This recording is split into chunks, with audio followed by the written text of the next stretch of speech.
네, 도시개발법의 핵심 이론, 환지 방식에 관한 내용들 우리 마지막으로 정해 보도록 하겠습니다.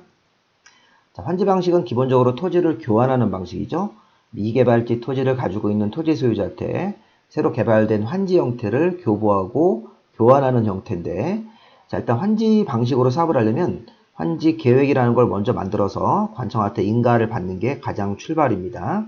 환지 계획은 환지받을 토지, 종전 토지 대신 환지받을 토지의 위치나 규모를 미리 정하고 미리 설계하는 것이 바로 환지 계획입니다. 자, 일단 우리 환지 방식은 사업의 절차를 좀 봐야 되는데, 가장 포인트는 환지 계획을 만들어서 인가받고 공사에 들어가서 공사 중간에 환지 예정지를 정해서 미리 환지받을 땅을 사용할 수 있게 해주는 경우도 있습니다. 그래서 환지 계획을 만들고 중간에 환지 예정지를 정할 수도 있고, 공사가 마무리가 되면 지정권자한테 중원검사를 받고 환지 처분이라는 걸 해서 환지 처분 공고 다음 날에 이제 새로운 땅을 취득하는 겁니다. 종전 토지 소유자 등이. 자, 우리 환지 계획은 앞으로 환지받을 땅의 위치나 규모를 미리 정하고 미리 설계하는 계획이라고 해서 환지 계획 안에 이제 환지의 설계가 들어갑니다.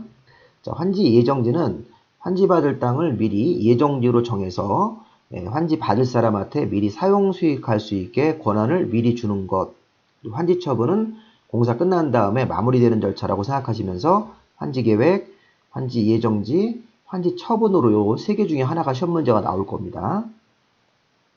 자, 일단 우리 환지 설계를 조금 이해해야 되는데, 아까 환지 계획에는 환지 설계가 들어가죠. 그래서 가장 중요한 포인트는 증환지, 감환지, 부지정의 개념을 이해하시고 입체환지, 채비지, 보류지라는 개념을 이해하셔야 돼요. 자, 일단 우리 1번 토지, 사업하기 전에 1번 토지는 요만큼 토지가 있었고 면적은 뭐 농지라고 생각하시고 500제곱미터가 있었습니다. 이 사람이 나중에 사업이 끝나면 요 위치로 환지가 됩니다. 자기 땅이 요만큼 있었는데 일부는 보류지라는 형태로 빠지고 1번 토지를 환지받는 거예요. 3번 토지도 여기 있었는데 이쪽으로 환지를 받네요. 2번 토지는 환지가 없습니다. 자, 이런 걸 가지고 분석을 해봐야 되는데, 자, 1번 토지는 종전 규모가 500이었습니다. 그런데 우리는 사업할 때 환지를 해줄 때 토지 부담률, 평균 토지 부담률이라는 게 있어서 50%를 보통 차감합니다. 종전 토지 면적의 50%는 빼서 나중에 이런 보류지나 채비지라는 쪽으로 편성을 하기 때문에 자기 땅에 한 50%는 빠지는 거예요. 그러면 1번 토지는 500제곱미터가 있었는데, 자, 50%를 빼가고 250을 환지받으면 적정 규모인데, 근데 250보다 요 240으로 환지를 받았네요. 1번 토지가. 그러면 이게 감환지가 되는 거예요. 자, 다시 3번. 3번은 종전 토지가 400이 있었어요. 400에서 토지 부담률 50%를 빼가면, 그러면 200제곱미터를 환지 받아야 되는데, 자, 3번 토지는 210을 받았기 때문에 증환지가 되는 겁니다. 그래서 이 토지 부담률을 고려한 적정 규모보다 작으면 감환지, 적정 규모보다 크면 증환지. 아까 250 받을 1번 토지가 240 받았으면 감환지, 200을 받아야 되는 토지인데 210을 받았으면 증환지가 되는 거예요. 자, 반면에 자, 2번 토지는 환지를 안 해줍니다. 종전 토지의 규모가 이렇게 60제곱미터로 되게 작습니다. 그러면 이거를 50%를 빼고 30으로 환지할 수 없으니까 너무 작은 토지로 환지되는 걸 방지하기 위해서 환지에서 일방적으로 부지정할 수 있습니다. 과소토지라서. 자, 과소토지라는 걸 잘 기억해 주세요. 종전 토지 규모가 너무 과소한 토지일 때는 환지를 안 해줍니다. 토지 소유자 의사를 묻지 않고 환지 안 하고 종전 토지를 돈으로 계산해서 청산금으로 그냥 지급할 수도 있습니다.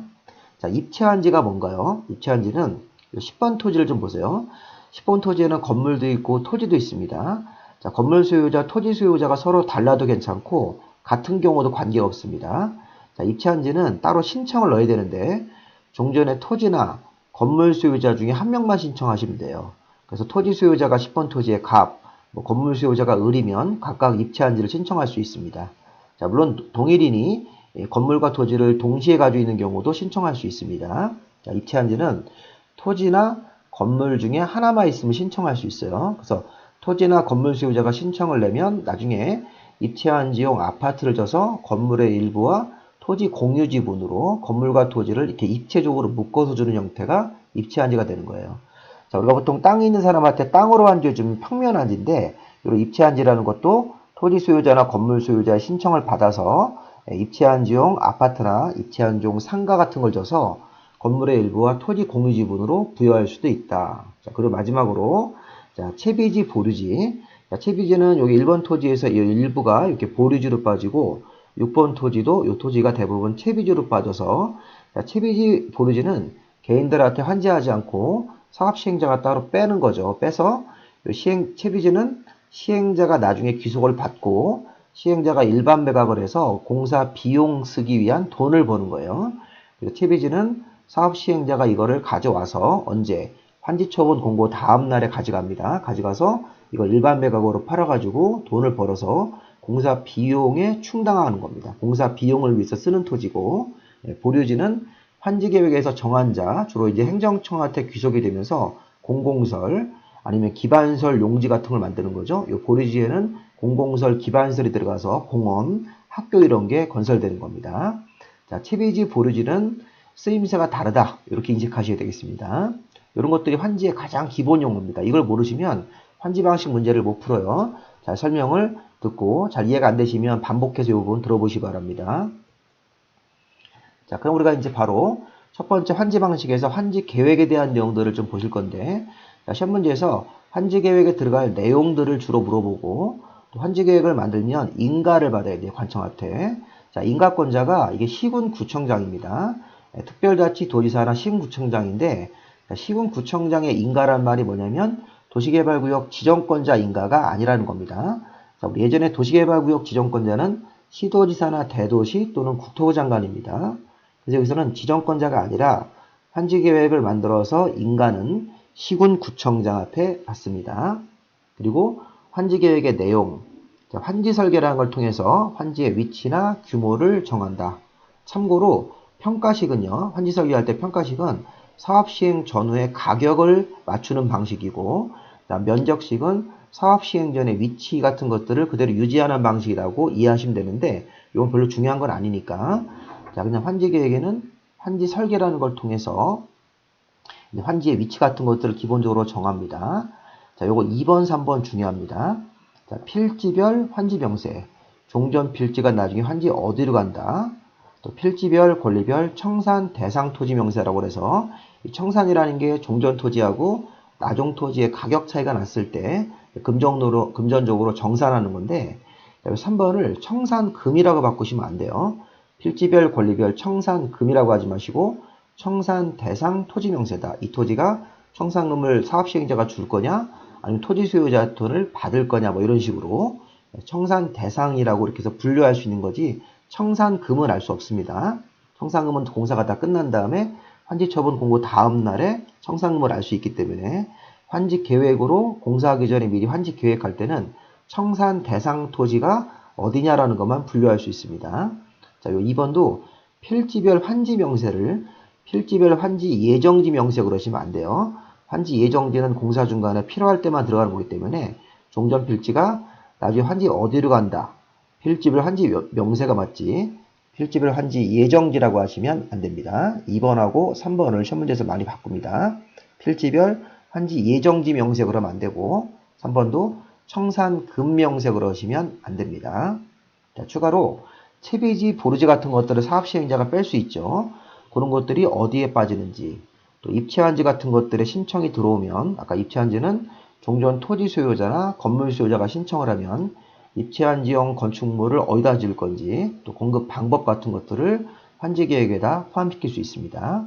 그리고 아까 사업시행자가 빼가는 비율, 평균 토지부담률, 비례율 같은 것들이 환지계획의 내용인데 이 토지부담률 비례율이 뭔가요? 제가 한번 설명을 해보겠습니다. 이거 약간 심한데 토지부담률은 사업시행자가 이 비율을 정하도록 되어 있습니다. 자, 기본적으로 이 평균 토지부담률은 50% 넘게 많이 정하면 안 됩니다. 자, 이게 원칙적으로 토지부담률을 빼가는 비율이기 때문에 너무 많이 빼가면 토지 소유자한테 불리하므로 50% 초과하지 않게 토지부담률을 정하는 것이 원칙인데 다만 지정권자가 인정을 하면 60%까지 많이 빼갈 수 있고 자, 토지 소유자 3분의 2 이상이 동의를 해주면 60% 초과해서 65%, 70%까지도 뺄 수 있다는 겁니다. 자, 시험 문제에서 요 분홍색과 노란색을 섞습니다. 요 지문을 많이 냅니다. 요거. 자, 토지 부담률 할 때 지정권자가 인정을 하면 60% 초과하게 이렇게 문제를 내시면 안 돼요. 이거 중요한 겁니다. 자, 지정권자가 인정을 하면 60%까지 토지 부담률을 높일 수 있고 토지 소유자 3분의 2 이상이 동의했을 때만 60% 초과해서 뭐 63%, 65%까지 올라갈 수 있다는 거니까 이 두 가지를 잘 구별하시기 바랍니다.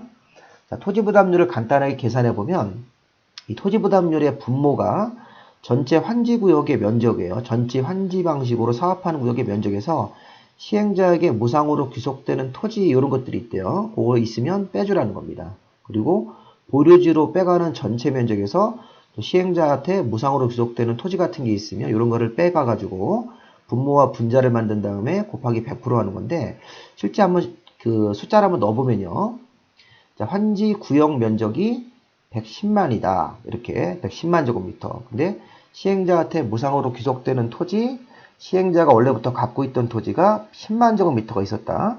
분모가 100만이 되는 거죠. 자료를 넣어서.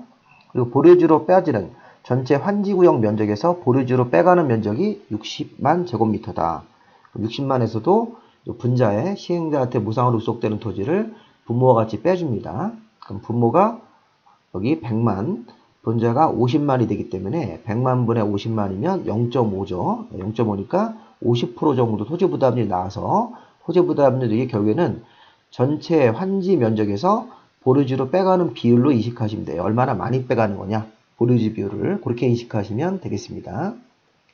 그리고 비례율은 사업의 수익성이라고 하는데 보통 비례율이 100%가 나오면 수익과 비용이 일치하기 때문에 남는 게 없다는 거예요. 정확하게 일치한다는 얘기인데 비례율이 100%가 넘게 나오면 110%, 120%가 나오면 수익이 비용보다 사업을 해서 더 많다는 얘기입니다. 그래서 사업을 해가지고 이익이 되는 사업이고 수익이 더 많기 때문에 근데 이제 비례율이 90%, 80% 떨어지면 비용이 더 크다는 거예요. 수익보다. 사업하면 손실이 난다. 이렇게 이해하시면 되겠습니다. 그래서 비례율이 110%, 120% 이런 게 좋은 겁니다. 실무에서는 90%, 80% 떨어지면 좀 안 좋은 겁니다. 자, 비례율은요. 자, 환지되기 전 종돈 토지 건물을 모두 조사해서 평가액을 냅니다. 그게 100억이 나온다고 생각하시면 돼요. 사업하기 전에 전체 토지 건물의 평가액이 100억인데 자, 여기에서 조성되는 토지 건물, 자, 사업이 끝난 다음에 조성되는 토지나 건물은 개발된 땅이니까 금액이 높아지겠죠. 250억 정도로 높아졌다 생각하시면 되겠습니다. 환지되기 전에 종전 토지 건물 전체 평가액이 100억인데 사업 끝난 다음에 전체 토지 건물의 평가액이 250억. 그럼 여기서 공공설 평가액, 무상으로 공급되는 토지 평가액이 10억 정도가 있다고 치고 그다음에 총 사업비가 150억. 네, 이런 거를 빼준 다음에 계산해 보면 100억 분의 90억이 되기 때문에 이게 0.9가 나오고 90%가 나옵니다. 그럼 90%가 나오면 사업성이 안 좋은 거죠. 이거는 손실이 나는 사업이다. 이렇게 이해하시면 되겠고 이 토지 부담률 여기 비례율 90%를 여기다 집어넣고 종전 토지, 종전 개인이 가지고 있는 토지의 감정가액을 곱해주면 종전 토지의 가치가 나오는 겁니다. 이 권리가액이라고 합니다. 권리가액이 비례율 90% 여기다 계산해서 집어넣고 종전 개인들이 가지고 있는 토지 건물의 감정평가액을 집어넣어서 각자 개인들이 가지고 있는 토지나 건물의 평가 금액인 여기 권리가액이 나오는 거예요. 권리가액이 비례율이 120%, 130% 나오면 감정가액이 커지기 때문에 좋아지는 거죠. 사업성이 좋아지는 건데 비례율이 90%, 80% 떨어지면 종전 개인들이 가지고 있는 토지나 건물의 감정가액이 더 떨어지기 때문에 권리가액 가치가 종전 토지 등의 가치입니다. 가치. 이런 부분들이 적게 나와서 사업에 좀 안 좋은 효과가 있는 거죠. 이 비례율이 클수록 좋은 겁니다. 참고로 보시고 자 문제 한번 보겠습니다. 자, 좀 전에 우리 환지계획의 내용이 있었죠. 환지계획에는 필지별 환지 명세, 필지별 권리별 청산 대상 토지 명세이기 때문에 2번은 맞아요. 청산금이 아니라 청산 대상 토지 명세인데 1번은 잘못됐습니다. 필지별 환지 명세라고 하셔야 돼요. 환지 예정지 명세가 아닙니다. 그래서 1번 틀렸습니다. 자, 채비지 보류지 명세, 입치한지용 건물의 명세, 공급 방법, 평균 부담률, 비례율 같은 것들이 환지계획의 주요 내용이다. 한번 읽어보시기 바랍니다. 자, 이번에 환지 부지정을 좀 보시고 이제 증환지, 감환지를 조금 더 세부적으로 볼 건데 자, 환지 부지정은 우리 좀 전에 그림에서 봤듯이 자, 면적이 너무 과소토지가 있으면 과소토지로 환지되는 걸 방지하기 위해서 환지에서 제외할 수 있습니다. 토지 소유자 동의 안 받고. 자, 그런데 우리가 환지 부지정이 하나 더 있습니다. 자, 원래 환지 받을 수 있는 충분한 규모인데도 토지 소유자가 신청 동의하면 환지를 정하지 아니할 수도 있습니다. 자, 두 가지가 있어요. 환지 부지정이. 자, 토지 소유자가 환지를 받을 수 있는 충분한 면적을 가지고 있어도 토지 소유자가 신청 동의했을 때는 토지 소유자가 환지 안 받겠다고 신청하거나 환지 안 받는다고 동의했을 때는 토지 소유자 의사를 존중해서 환지를 정하지 아니할 수 있습니다. 이때 이 토지 위에 임차인 같은 용의권자 등이 있었을 때는 그 임차인 등의 동의도 꼭 받아서 부지정 처리해야지만 이 부지정이 유효합니다. 자, 임차인 동의를 받지 않고 부지정하면 요거는 부지정 효과가 없습니다. 그래서 임차인 같은 사람 등이 있으면 토지 소유자가 동의했더라도 그 토지 위에 임차권자 같은 용의권자 등이 있으면 그 사람 동의도 같이 받아야 된다. 자, 반면에 과소토지가 되는 것을 막기 위한 부지정은 토지 소유자 동의나 임차인 동의 없이 무조건 부지정 처리할 수 있습니다. 부지정이 두 가지가 있네요. 자, 중한지, 감한지 앞에서 그냥 봤죠? 적정 규모, 아까 부담률을 고려해서 적정 규모를 내고 적정 규모보다 크게 받으면 중한지, 적정 규모보다 작게 받으면 감한지. 자, 중한지, 감한지 할 때도 토지 소유자 신청 동의는 없습니다. 그냥 사업 시행자가 일방적으로 법이 정한 절차에 따라서 중한지, 감한지 할 수 있습니다. 그런데 우리 앞에서 부지정할 때 요 1번은 토지 소유자 신청 동의를 받아서 부지정 처리하게 되어 있습니다. 요 1번만 토지 소유자 신청 동의에 의한 부지정. 과소토지 방지를 위해서는 동의 없이 부지정입니다. 자, 중한지, 감한지도 동의는 필요 없습니다. 그냥 부지정 처리할 수 있습니다. 중한지, 감한지 할 수 있습니다. 자, 입체한지. 자, 토지나 건물의 권리. 자, 토지 소유자나 건물 소유자가 자기 원래 토지 가지고 있으면 토지로 한지 받는 게 평면한지인데 토지를 갖고 있다가 나 구분 건축물, 아파트 같은 거로 달라 이렇게 입체한지를 신청할 수 있습니다. 자, 토지나 건물 소유자, 토지 소유자든 건물 소유자든 하나만 가지고 있으면 신청을 해서 건축물의 일부와 토지 공유 지분으로 환지해주는 방식. 자, 입체한지는 토지 소유자나 건물 소유자 또는 토지 건물을 둘 다 가지고 있어도 신청할 수 있습니다. 한 사람이. 이렇게 입체한지라는 거는 건축물의 일부와 토지 공유 지분으로 환지하는 것. 자, 2번 보시면 입체한지를 신청했다가 제외되는 경우도 있대요. 종전 토지 건물의 권리가액이 평가가액이 자, 입체한지로 공급되는 구분 건축물의 최소 공급 가격의 100분의 70이 하면 예를 들어서 제가 종전에 토지가 있었어요. 건물 없이. 그럼 토지만 권리가액을 내고 내가 건물만 있으면 건물만 권리가액을 내시면 돼요. 토지 건물을 둘 다 가지고 있으면 그 두 개를 합쳐서 권리가액을 내는데 그 권리가액이 만약에 1억 4천이다. 입체한지로 지어지는 구분 건축물 아파트 최소 공급가격이 2억이다. 그러면 제가 100분의 70이야. 예를 들어서 좀 전에 종전 토지 건물의 권리가액을 1억 4천으로 하지 말고 1억 3천으로 한번 해볼까요?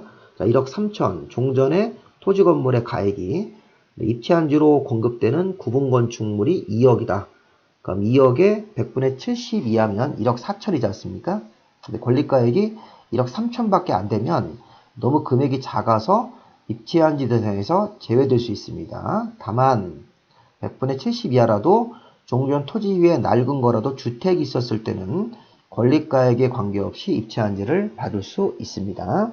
자, 무슨 말이냐면 입체한지를 신청했다가 거절당하는 경우도 있다는 거예요. 왜냐하면 종전 토지 건물의 가치가 권리가액이 1억 3천, 입체한지로 건축되는 구분 건축물 아파트의 최소 공급가격이 2억이다. 그럼 2억에 100분의 70이면 1억 4천이죠. 권리가액이 1억 3천밖에 안 되면 입체한지를 못 받는 경우도 있다는 겁니다.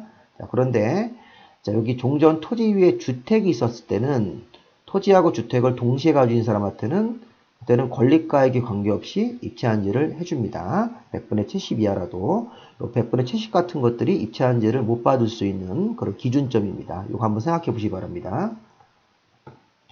자, 입체한지로 주택 같은 거를 입체한지로 건설된 주택이나 뭐 기타 건물 같은 거로 입체한지를 공급을 해야 되는데 주택을 공급할 때 주택법상 주택 공급 기준 청약통장 가점제 같은 것들을 적용하지 않습니다. 입찰한지는 자기 토지 대신 또는 건물 대신 아파트로 교환받는 거기 때문에 주택 공급 기준으로 청약통장 가져와라 이런 거 적용하지 않습니다. 이걸 적용한다 그러시면 안 돼요. 또 입찰한지로 공급하고 남는 건물이 있을 때는 채비로 정해서 나중에 팔거나 토지 소유자 외이자한테 일반 분양으로 공급할 수 있습니다. 자녀분이 생겼을 때는 입찰한지 공급하고 남는 자녀분이 있을 때는 채비주로 정해서 사업 시행자가 나중에 팔거나 토지 소유자 외이자한테 공급할 수 있습니다. 자, 채비지 보류지. 자, 채비지는 경비 충당용으로 우리가 또는 규약이나 정관 실시 계획이 정하는 목적으로 보류지를 정해서 그 중에 일부를 채비지로 정하여 경비 충당할 수 있으니까 경비 충당용으로 빼는 게 채비지고 그 밖에 공공설, 기반설 목적으로 빼는 게 보유지라고 생각하시면 되겠습니다. 그래서 경비 충당, 규약 정관, 실시 계획이 정하는 목적으로 환지를 개인들한테 정하지 않고 토지를 보유지로 빼서 그 중에 일부를 채비지로 정해가지고 경비에 충당할 수 있고 나머지 토지는 이 공공설, 기반설 용지 형태인 보유지로 쓸 수 있으니까 경비 충당용으로 빼는 게 채비지, 공공설, 기반설 용지로 빼는 걸 우리 보유지로 생각하시면 되겠습니다. 자, 6번 규정은 뭐냐면 환지를 투기 억지 목적으로 토지를 이게 이제 그 토지를 분할해 가지고 소유권을 쪼개기 하는 사람들이 있습니다. 저기 분홍색으로 쓴 것들이 다 이게 그 등기를 여러 개를 만들어서 다 쪼개기 하는 건데, 자, 이런 쪼개기를 지정권자가 별도로 정하는 날짜 이후에 다음에 행위를 하면 환지 지정을 안 할 수 있다는 겁니다. 환지 지정을 제한할 수 있다. 쪼갠 토지에 대해서는 환지 지정을 안 하는 경우도 있다는 거예요. 자, 왜냐하면 한 필지 토지를 여러 개 필지로 분할한 거, 한 사람이 한 필지 가지고 있다가 5필지로 분할해서 소유자를 막 5개 만들거나 단독주택이나 다가구는 등기 하나짜리인데 이거를 다세주택으로 구분 등기를 여러 개 만들거나, 자, 토지나 건물이 원래 동일인 소유인데 이거를 토지 소유자, 건물 소유자를 분리해서 2개를 만들거나, 나대지에 토지 소유자 1명이 있었는데 자, 건물 같은 걸 새로 줘가지고 거기다가 다세대 같은 걸 줘서 막 구분 등기를 쳐가지고 소유자가 증가되는 경우는 다 이게 쪼개기 한 겁니다. 이런 거를 지정권자가 따로 정하는 날짜 이후에 이런 행위를 하면 이게 다 투기 목적이기 때문에 이 금전으로 청산, 쪼갠 토지에 대해서는 다 금전으로 청산하거나 환지 지정을 제한할 수 있다. 이것도 천문제에서 한번 나왔던 거니까 한번 읽어보시기 바랍니다. 요 날짜 이후, 요 일자 다음 날로부터 이런 쪼개기로 여러 개 등기를 만들어 놓으면 환지 지정을 제한하고 환지를 안 해줄 수 있다는 거죠. 그리고 환지 방식으로 조정된 토지는 토지평가협의회 심의를 거쳐서 신중하게 결정을 하고 그에 앞서서 미리 감정평가를 하도록 되어 있습니다. 감정평가 먼저 하고 토지평가협의회 심의까지 거쳐서 환지 방식으로 조정된 토지의 가격을 평가해야 됩니다. 환지 방식으로 조성된 토지는 가격을 신중하게 감정평가 먼저 하고 그 이후에 토지평가협의회 심의까지 해야 됩니다. 심의하기 전에 먼저 감정평가를 먼저 하셔야 됩니다. 자, 다음 주제 환지 예정지로 가보겠습니다. 자, 환지 예정지는 환지받을 땅을 공사 중간에 미리 사업시행자가 토지 소유자를 위해서 환지 예정지를 정해서 미리 사용 수익할 수 있게 해주는 제도인데, 자, 환지 예정지는 자, 종전 토지 소유자나 임차권자에게 환지 받을 토지, 우리 환지는 언제 받습니까?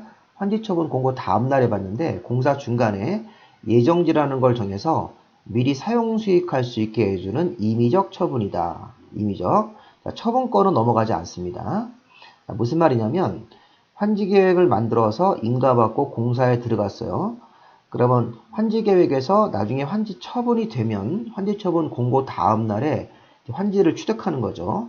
예를 들어서 A라는 여기 파란색 토지 소유자가 종전 토지 갖고 있다가 나중에 환지 받을 때 환지처분 공고 다음날 환지를 받을 건데 환지를 여기다 받을 거래요. 여기다가. 자, 종전 토지 위치는 여기인데 약간 위치가 바뀌네요. 그러면 여기 A라는 사람이 환지 받는 날짜는 요 위치를 환지 받는 날짜는 환지처분 공고 다음날이에요. 그런데 공사 중간에 환지처분 전이라도 공사 중간에 사업시행자가 A를 위해서 여기를 환지 예정지로 미리 정해주면 미리 사용 수익이 가능하다는 겁니다. 그리고 자기 종전 토지 부분은 사용할 수 없게 권리를 미리 조정해 주는 거예요. 다시 한번 A가 환지받을 부분이 여기입니다. 원래 종전 위치는 여기인데 이쪽으로 약간 위치가 바뀌었어요. 그럼 이 위치를 환지 받는 날짜는 환지 처분 공고 다음 날에 받아서 사용수익 처분권을 행사하는데 공사 중간에 여기를 환지 예정지로 공사 중간에 예정지로 해주면 A가 미리 여기를 사용수익할 수 있어요. 처분은 못합니다. 미리 사용수익하고 자기 종전토지 부분은 사용수익을 하지 못하도록 권리를 조정해 주는 겁니다. 자, 그런데 채비지에 관한 예정지, 자, 이거 보세요.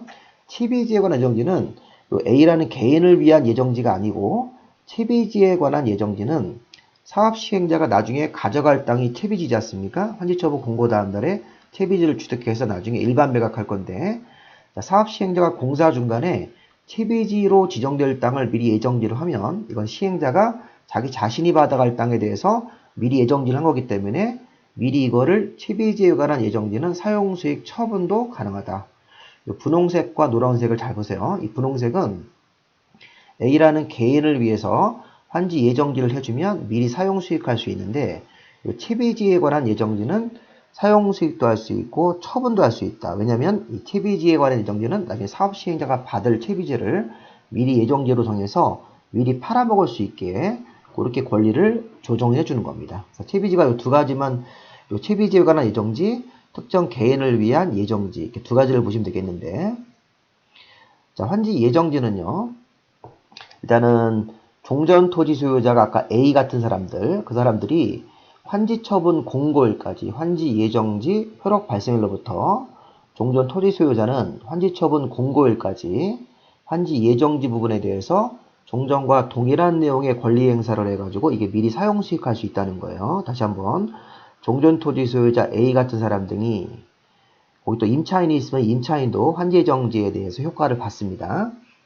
종전 토지 소유자 같은 사람 A 같은 사람이 환지 예정지 효력 발생일로부터 환지 처분 공고일까지 환지 예정지에 대해서 종전과 동일한 내용의 권리 행사할 수 있다. 미리 사용 수익할 수 있다는 겁니다. 그리고 종전 토지 소유자는 자기 종전 토지는 사용 수익을 못합니다. 자, 이게 무슨 말이냐면 이 그림 다시 한번 보세요. 종전 토지 소유자 이런 사람 등은 환지 예정지로 가서 미리 사용 수익할 수 있다. 그리고 자기 종전 토지는 사용 수익을 못한다. 이렇게 권리를 조정해 주는 겁니다. 이때 처분은 들어가시면 안 돼요. 종전 토지 소유자가 환지 예정지 부분에 대해서 종전과 동일한 내용의 권리 행사해가지고 미리 사용 수익할 수 있고 자기 종전 토지 부분은 사용 수익할 수 없게끔 조정을 해주는 겁니다. 그리고 수인 의무는 이 환지 예정지를 지정받은 사람을 방해하면 안 된다는 거예요. 환지 예정지의 종전 소유자면 이 그림에서 여기에 원래 소유자들 A가 환지 예정지를 사용을 할 때 해당되는 요 토지의 원래 소유자 등은 A가 환지 예정지를 사용하는 걸 방해하지 못한다. 이런 얘기입니다. 그래서 여기 주어가 환지 예정지의 종전 소유자, 원래 소유자는 자, 이거를 사용할 수 없고 환지 예정지 지정받은 사람 A의 사용 수익을 방해할 수 없다. 이렇게. 그래서 A가 사용하는 걸 방해하지 말아라. 환지 예정지의 원래 소유자 등은 A가 환지 예정지를 사용하는 걸 방해하지 못하도록 이 수인은 참아야 되는 의무를 부담합니다.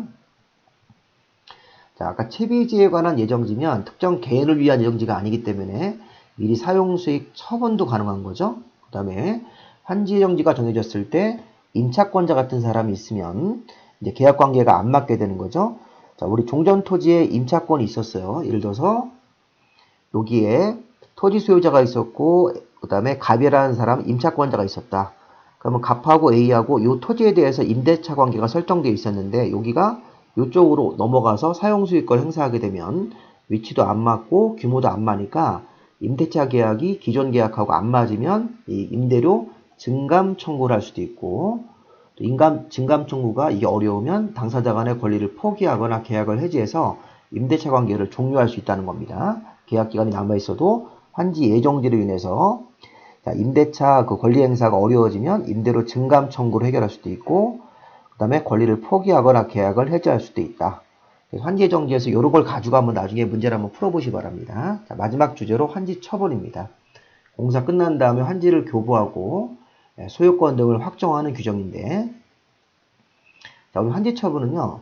환지 계획을 들어서 인가받고 공사 이렇게 하고 환지 예정지를 필요하면 정할 수도 있고 자, 공사 끝나면 공사 완료 공고라는 걸 하고 14일 정도 공람 기간을 줘서 주민 의견을 듣습니다. 그다음에 처리한 다음에 지정권자한테 중검사를 받고 사업시행자는 중공검사를 지정권자에게 받고 나서 60일 안에 환지처분 공고로 가야 됩니다. 그리고 마무리 절차를 다시 한번 볼 건데 공사 완료 공고, 그다음에 이제 14일 이상 공람을 해서 자, 우리 의견 청취, 주민들의 의견을 듣고 필요한 거 처리한 다음에 지정권자에게 중공검사 받고 중공검사 후 60일 안에 환지처분으로 갑니다. 그러면 환지처분 공고 다음 날에 효력 발생, 그리고 환지 등기 신청을 14일 안에 하도록 되어 있습니다. 환지처분 공고. 자, 우선 효력 발생일이 환지처분 공고일이 아니라 환지처분 공고 다음 날에 증환지, 감환지 받기로 한 사람, 입찰한지 받기로 한 사람, 채비지, 보유지의 이런 소유권이 확정되는 겁니다. 환지처분 공고 다음 날에 권리가 확정되고 귀속된다. 법률의 규정으로. 자, 우리 환지처분의 효과는 환지는 환지받을 땅이 있었죠? 환지처분 공고 다음 날에 종전토지로 보고 토지가 교환된 거예요. 자, 다른 말로 해석하면 종전토지에 있던 소유권 등의 권리가 종전토지에 있던 소유권 등의 권리가 동일성을 잃지 않고 소유권이면 소유권 그대로 넘어오고 임차권이면 임차권 그대로 넘어오면서 환지로 이전되는 것으로 본다. 종전토지에 있던 대부분 권리가 동일성을 잃지 않고 환지로 넘어간다. 자, 이때 자, 소멸하는 권리. 자, 종전토지에 있던 권리가 소멸하면 환지처분 공고일이 종료하면서 소멸되는 겁니다. 환지처분 공고 다음 날 되면 새로운 권리 행사하는 거기 때문에 소멸되는 권리는 환지처분 공고일이 종료할 때 소멸한다. 여기 분홍색 요거 시험 문제에서 많이 나옵니다. 자, 넘어갈 권리는 넘어가고 종전토지에 있던 소유권 등의 권리, 대부분 권리가 환지 쪽으로 넘어갑니다. 그런데 자, 소멸하는 권리가 있다면 환지처분 공고일 다음 날이 종료하면서 이렇게 하면 안 돼요. 환지처분 공고일이 종료하면서 소멸된다. 자, 그리고 또 하나 봐야 될 것은 소멸하는 권리는 요 날짜에 소멸되고요. 종전토지에 있던 소유권 등의 대부분의 권리가 환지로 넘어가는데 자, 환지로 넘어가지 않는 권리가 지역권이 있습니다. 지역권. 이 지역권은 종전토지에 남아있는 경우가 있고 또 행정상 재판상 처분도 종전토지에 전속하는 경우가 있습니다. 환지처분에 영향을 안 받고 자, 이것도 시험 문제에서 여러 번 나왔었어요. 자, 환지처분이 이루어지면 환지처분 공고 다음 날에 종전토지에 있던 소유권 등의 대부분 권리가 환지로 넘어가는 겁니다. 자, 그런데 자, 넘어가지 않는 권리, 지역권은 환지처분에 영향을 안 받고 종전토지에 그대로 존속하거나 또 행정상 재판상 처분 같은 경우도 넘어가지 않고 종전토지에 남아있는다. 이렇게 보시면 되겠습니다. 행정상 재판상 처분과 지역권은 환지처분에 영향을 받지 않고 종전토지에 남아있는 경우가 있다. 이렇게. 또 지역권도 행사할 이익이 없는 지역권은 소멸합니다. 환지처분 공고일이 종료하면서 소멸하는 지역권도 있는데 어쨌든 지역권이 남아있는 경우가 있으면 지역권은 환지처분에 영향을 받지 않고 환지 쪽으로 넘어가지 않고 종전토지에 존속하는 경우가 있습니다. 행정상 재판상 처분도 종전토지에 전속하고 남아있는다는 뜻입니다. 이 전속, 존속이라는 게 종전토지 그대로 남아있고 유지가 되는 경우도 있다는 뜻으로 해석하시면 되겠습니다. 자, 입체한지, 환지처분 공고 다음 날에 입체한지 신청한 사람이 건물의 일부와 토지 공유지분 받는 거죠. 자, 이거 중요합니다. 채비지, 보류지는 시행자가 취득하고 보류지는 환지계획에서 정한 자가 취득합니다. 보류지는 주로 공공설이나 기반설 용지이기 때문에 환지계획에서 정한 자가 주로 행정청이나 공기업이 취득하고 채비지는 시행자가 취득하는 거죠. 그 나중에 이제 일반 매각으로 팔겠죠. 이 채비지, 보류지를 둘 다 시행자가 취득한다 그러시면 안 됩니다. 청산금. 자, 증환지, 감환지, 입체한지 받은 사람들은 환지처분 공고할 때 청산금을 결정 계산해서 환지처분 공고 다음 날에 확정된다. 자, 증환지, 감환지 받은 사람들은 이 청산금을 계산해서 내야 되는데 또는 돈을 받아야 되는데 이 환지처분 공고 다음 날에 청산금이 확정됩니다. 단 부지정 청산금은 청산금을 환지처분 전이라도 미리 교부할 수 있죠. 우리 부지정 청산금은 환지를 받는 게 없기 때문에 증환지, 감환지처럼 환지처분 공고까지 기다릴 필요가 없습니다. 그래서 부지정 청산금은 환지처분 전이라도 청산금을 미리 교부할 수 있고 교부할 때 결정을 해서 지급할 수 있습니다. 청산금이 확정되는 시점, 증환지, 감환지는 환지처분 공고 다음 날에, 부정 청산금은 환지처분 전이라도 미리 확정해서 교부할 수 있다. 청산금은 이자를 붙여서 분할증소, 분할교부 가능하고 청산금을 받을 권리 이런 것들은 소멸시효가 5년으로 기산됩니다. 자, 비행정청 시행자가 청산금 징수를 시군구청장한테 위탁할 수 있고 시군구청장은 청산금을 대신 받아줄 수 있고 받은 금액의 4% 정도 수수료를 받아갑니다. 시군구청장이. 자, 환지등기. 환지처분 공고 다음 날 되면 소유권은 확정돼요. 등기가 안 돼 있으니까 등기 정리를 해주라는 겁니다. 14일 안에 등기 신청을 하거나 촉탁해야 된다. 자, 환지처분 공고 다음 날에 환지는 확정되는 거예요. 소유권은. 근데 등기가 정리가 안 돼 있으니까 14일 안에 등기 신청을 하거나 촉탁을 해서 등기를 절차를 진행을 하도록 돼 있는 거. 자, 시험 문제에서 환지처분 공고 후 환지 등기가 완료가 됐을 때 소유권이 확정된다고 그러시면 안 돼요. 환지 소유권은 환지처분 공고 다음 날에 법률의 규정으로 등기 없어도 소유권은 확정되고 후속 절차로 환지 등기 신청을 하거나 촉탁하도록 되어 있는 것입니다. 자, 환지처분의 효과에 관한 문제 보겠습니다. 자, 우리 공사완료 공고 1번 14일 이상 공람원에서 의견 받아주고 중공검사를 지정권자에게 받고 중공검사 후 60일 안에 환지처분 이렇게 이런 절차로 환지처분이 이루어지는 거죠. 자, 환지는 환지처분 공고일에 종전토지로 본다. 자, 효력 발생일. 자, 어느 날짜에 이게 토지가 교환되는 겁니까? 환지처분 공고 다음 날이니까 뭐 2번 무조건 틀렸죠. 자, 종전토지에 지역권이 있다면 환지처분의 영향을 안 받고 종전토지에 그대로 존속합니다. 다만 행사할 실익이 없는 지역권은 환지처분 공고된 날이 끝나면서 소멸되는 거죠. 환지처분 공고 다음 날 넘어가지 말고 환지처분 공고된 날이 끝나는 날, 환지처분 공고일이 끝날 때 소멸한다. 맞는 지문입니다. 이거 잘 보셔야 됩니다. 소멸되는 권리는 환지처분 공고된 날, 환지처분 공고일 끝나면서 소멸된다. 다음 날로 넘어가지 말고. 자, 입체환지 처분 같은 거 했을 때는 입체환지의 저당권 같은 게 있었을 때 종전 토지의 저당권이 있는데 입체환지 신청을 한 거예요. 그럼 건물의 일부와 토지 공유지분 쪽에 저당권이 그대로 옮겨와야 됩니다. 종전 토지에 저당권이 있었다. 건물 없이 종전 토지에 저당권이 있었는데 그 종전 토지 소유자가 입체환지 신청을 하면 입체환지 받은 건물의 일부와 토지 공유지분 쪽에 저당권이 그대로 들어오셔야 돼요. 그리고 시행자가 채비지 가져가고 보류지는 환지계획에서 정한 자가 각각 환지처분 공고 다음 날의 소유권을 취득하는 거 맞죠? 네, 이런 문제 한번 잘 보시기 바랍니다. 정답은 2번으로 보시면 되겠습니다. 자, 마지막에 도시개발 채권 하나 더 있죠. 우리 앞에 강의에서 수용 방식 할 때 수용하고 매수대금의 일부를 토지 소유자가 원하면 토지상환채권을 발행할 수 있죠. 토지상환채권은 나중에 개발된 땅이나 개발된 건물로 상환하는 방식. 도시개발채권은 시도지사라는 관청이 특광도지사가 사업에 자금이 필요하면 이 채권을 발행해서 강제로 매입시키는 제도입니다. 도시개발채권은 발행자가 시도지사입니다. 시도지사가 행정안전부장관의 승인을 얻어서 사업에 필요한 자금이 필요할 때 채권을 발행할 수 있고, 소멸시효가 원금 5년, 이자는 2년으로 기산하고, 발행 방법은 무기명으로 발행을 해서 나중에 만기 시 나중에 현금으로 상환하는 방식입니다. 무기명. 자, 이자율은 시도 조례로 정한다. 자, 이 도시개발채권은 이 매입 대상자들이 있는데 기역, 니은, 디귿이 이 채권을 강제로 매입하셔야 돼요.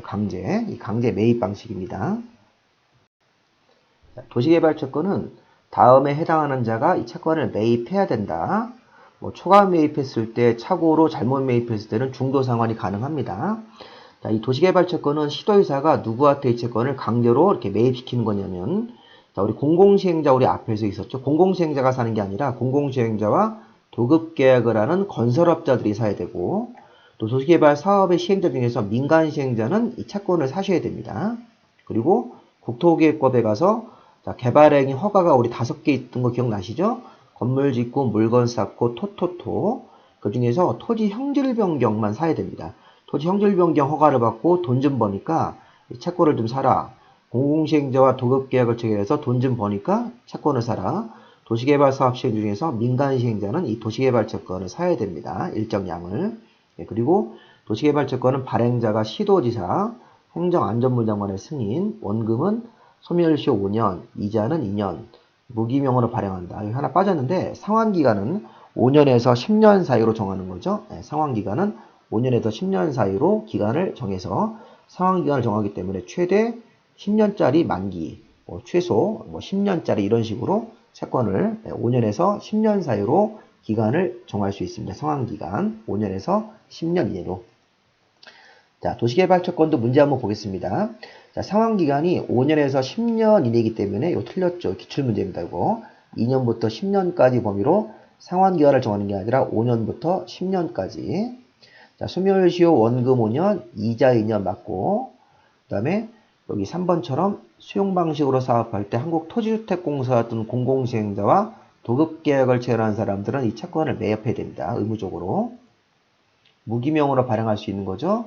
그 다음에 초과 매입하거나 착오로 잘못 매입했을 때는 중도상환을 신청할 수 있습니다. 자, 여기까지 내용이 좀 길었는데 이 환지 방식은 좀 내용이 많아서 좀 천천히 한번 잘 들어보시기 바랍니다. 반복해서. 자, 이렇게 해서 이 책에도 필요하시면 저한테 문자로 먼저 그 이메일 주소 알려주시면 제가 파일 보내드릴 테니까 검토해 보시고 구입 의사를 알려주시면 되겠습니다. 자, 여기까지 마무리하시고 바로 우리가 이어서 도시 및 주거환경 정비법도 만들어서 올려드릴 테니까 학원에서 끝나신 다음에 복습하실 때 이 강의를 유용하게 이용하시면 좋겠습니다. 여기까지 마무리하겠습니다. 자, 수고 많이 하셨습니다.